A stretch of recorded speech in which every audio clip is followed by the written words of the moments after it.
ఎప్పుడు అరెస్ట్ చేస్తారు, సస్పెండ్ చేస్తారు అనేది ఎప్పటి నుంచో ఉన్నది. ఎందుకు అంటే ఈ ఆరోపణలు కూడా కొత్తగా ఇప్పుడు వచ్చిన ఆరోపణలు కాదు. ఎప్పుడైతే ప్రభుత్వం మారిన తర్వాత ప్రభుత్వంలో ఉన్నప్పుడు కూడా వచ్చినాయి. ఈ ఫైర్ సర్వీసెస్లో కొంతమంది అంటే జగన్ ఇంట్లో పనిచేసే వాళ్ళని కూడా ఇందులో ఎంప్లాయీస్గా చూపించుకున్నారు అనేది కూడా అప్పట్లోనే ఆరోపణ వచ్చింది. ఆ తర్వాత ఇవన్నీ కూడా మొత్తం చూస్తే ఇంకా ఇవన్నీ కొత్త నేరాలు అన్నమాట. అంటే ఇవన్నీ మొత్తం ఒక్కొక్కటి ఫండ్స్ని ఎట్లా కొట్టేశారు అనేది మొత్తం ఒక్కొక్కటి ఎలా డైవర్ట్ చేశారు, అంటే సొంత దీనికి ఎట్లా కొట్టేసుకున్నారు అనేది ఇక్కడ క్లియర్ కట్గా ఎస్టాబ్లిష్ అవుతున్నది. ఇదేంటంటే పద్ధతి ప్రకారం చెయ్యాలి కాబట్టి ఇంకా 6 నెలలు పట్టింది. మామూలుగా అయితే అందరూ ఏమనుకున్నారంటే అసలు ముందరే గవర్నమెంట్ మారంగానే వీళ్ళందరినీ అరెస్ట్ చేస్తారని అనుకున్నారు. కానీ కూటమి ప్రభుత్వం ఏంటంటే మొత్తం అన్ని రూల్స్ రెగ్యులేషన్స్ అవన్నీ స్ట్రిక్ట్గా ఫాలో కావాలి అన్న ఒక రూల్ వాళ్ళు పెట్టుకున్నారు. కాబట్టి ఇంత జాప్యం జరుగుతూ వస్తూ ఉన్నది. ఇంకా చాలామంది ఉన్నారు. ఇప్పుడు సస్పెండ్ అయిన సీతారామాంజనేయులు, విశాలగుని కాంతిరాణ్ అట, ఇప్పుడు ఈయనే కాకుండా ఇంకా కొంతమంది ఉన్నారు. వాళ్ళ మీద అంటే ఎటువంటి కేసులు వస్తాయి ఏంటి అనేది మనం ఇంకా వెయిట్ వాళ్ళపైన కూడా ఏదైనా విజిలెన్స్ విచారణ ఇట్లాంటిది జరుగుతూ ఉండొచ్చు. మేబీ అంటే డిపార్ట్మెంటల్ ఎంక్వైరీ జరుగుతూ ఉంటుంది, విజిలెన్స్ ఎంక్వైరీ జరుగుతూ ఉంటుంది. ఇప్పుడు చాలా డిపార్ట్మెంట్లలో ఇటువంటి అవకతవకలు బయటకు వస్తూ ఉన్నాయి. విజిలెన్స్ విచారణ జరుగుతున్న డిపార్ట్మెంట్లు దాదాపుగా ఒక 10-15 నుంచి ఒక 20 దాకా ఉంటాయి. అంటే ఏంటి అంటే ప్రతి చోట నేరమే, అందిన కాడికి దోచుకున్నారనమాట. ఇప్పుడు పైవాళ్ళు టాప్ పీపుల్ గన్ పాయింట్లో పోర్టులు లాక్కుంటూ ఉంటే కింద వాళ్ళు ఏం చేస్తారు, వాళ్ళకి దోచింది వాళ్ళు దోచుకుంటూ ఉంటారు.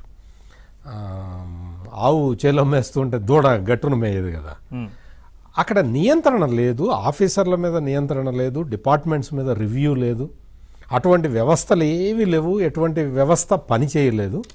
మొత్తం ఇక్కడ అంతా కూడా ఒక వ్యక్తి విమ్స్ అండ్ ఫ్యాన్సీస్ కోసమే నడిచింది.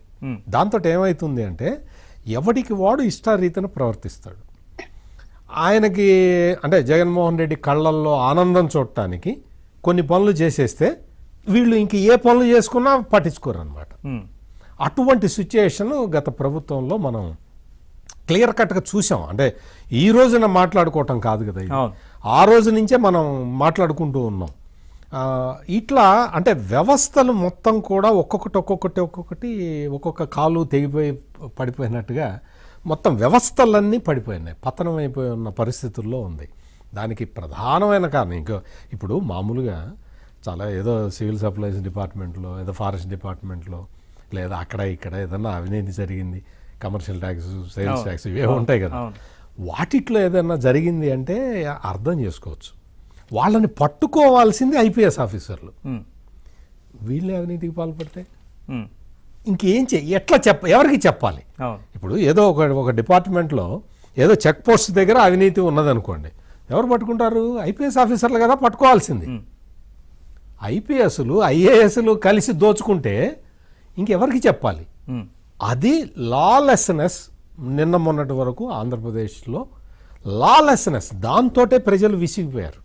ఈ రోజున్న జరుగుతున్న పరిణామాలన్నీ కూడా ఆ రోజున లాలెస్నెస్ని పెంచి పోషించిన శక్తుల మీద కొంత ఇంకా చాలా చాలా ఫాస్ట్గా జరగాల్సింది ఇంకా చాలా స్లోగా జరుగుతుంది. అదే అందుకనే చాలామంది ఇంకా ఎప్పుడు అరెస్ట్ చేస్తారు అని చెప్పి చాలామంది వెయిట్ చేశారు. ఇదేంటంటే చాలామంది కొంతమంది ఏమనుకుంటారంటే ఏదో చంద్రబాబు నాయుడిని అరెస్ట్ చేశాడు కాబట్టి ఇదేదో చేశారు అని. అట్లా అయితే కారణం రివెంజ్ పాలిటిక్స్ అనుకుంటారు చాలామంది. ఇక్కడ ఏంటి అంటే వీళ్ళందరూ కూడా సిస్టమేటిక్గా ఒక్కొక్కళ్ళు దొరుకుతూ ఉన్నారు. ఒక్కొక్కళ్ళు దొరుకుతున్నారు. రెడ్ హ్యాండెడ్గా పట్టుబడితే ఎటువంటి ఇది ఉంటుందో అటువంటి నేరాలు చేసిన వ్యక్తులు అనమాట వీళ్ళు.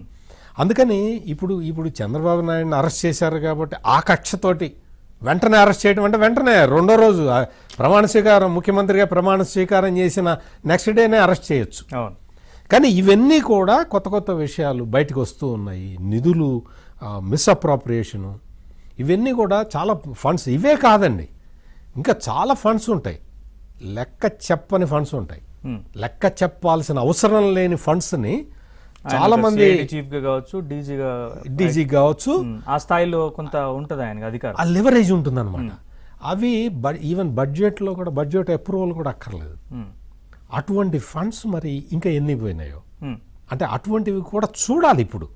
ఇప్పుడు మొత్తం ప్రభుత్వం మీద బృహత్తరమైన బాధ్యత ఉంది.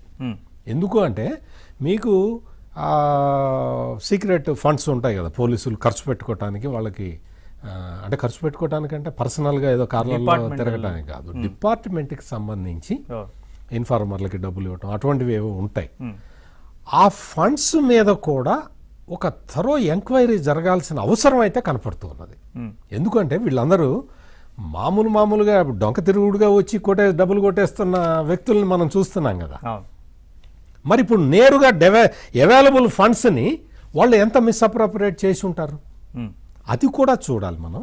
ఇక్కడ ఏంటి అంటే సంజయ్ అరెస్ట్ అనేది it is a welcoming decision మొత్తం. ఎందుకంటే సస్పెన్షన్తో ఆగింది, అదే అంటే అరెస్ట్ కాదు, ఐఎమ్ సారీ, సస్పెన్షన్ అనేది మెయిన్గా ఏంటి అంటే ఎవరైనా సరే, ఏ ఆఫీసర్ అయినా సరే, నేను చాలా సీనియర్ని, నేను నా ఇష్టం వచ్చినట్టు చేస్తాను అనే వాళ్ళు ఐఏఎస్ ఐపీఎస్ ఆఫీసర్లకి ఈ సస్పెన్షన్ ఒక గుణపాఠంగా మారాలి. అంటే మీరు అనొచ్చు, ఇంత ముందర ముగ్గురిని చేశారు కదా, ముగ్గురిని చేశారు, అందువల్లే మీరు డిపార్ట్మెంట్లో చూడండి, మీరు ఒక రకమైన క్రమశిక్షణ ఇప్పుడిప్పుడే వస్తూ ఉన్నది.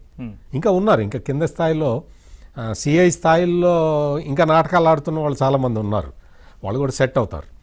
ఇక్కడ ఏంటి అంటే ఈ ఐపీఎస్ ఆఫీసర్ని అంటే ఇట్లా సస్పెండ్ చేయటం అనేది అది నిజంగా వాళ్ళకి అవమానం కదండి. అంటే నిజంగా ఫీల్ అయ్యేవాడికైతే అవమానం, అంటే ఏదో మనస్సాక్షి ప్రకారం పనిచేసిన వాడికైతే అవమానం. వీళ్ళు కావాలని నేరాలకి పాల్పడ్డ వాళ్ళకి ఇప్పుడు ఈయన చేతిలో ఎంతోమంది అక్రమ అరెస్టులకి గురయ్యారు, ఎంతోమంది, ఎన్నో కుటుంబాలు మనోవేదనను అనుభవించినాయి. అంటే ఈయన ఏ నేరం మీద సస్పెండ్ అయినా కానీ